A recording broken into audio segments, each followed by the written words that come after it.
Well, good morning, ladies and gentlemen, and welcome to Grumman Pilot's YouTube channel. And here's your front strut removal tool. And that's a 4-foot yardstick of, well, 1 1/3 yardstick. But anyway, it's a 4-foot lever arm, and we have a bigger piece of pipe that goes over it. Now, stay tuned for some details.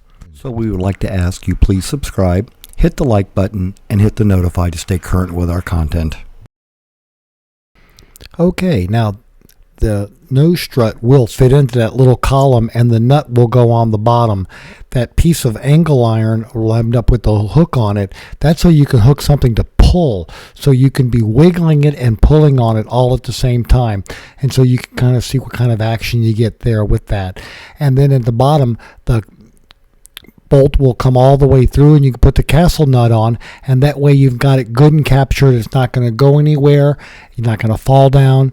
There you go. So that's all the pieces of the tool. I'd like to thank Jerry Kramer over in Indiana who made that for me a number of years ago. It's been very effective. Thanks, Jerry. Hope you all found this useful and informative. Thanks so much for watching, and have a great day flying your Grumman.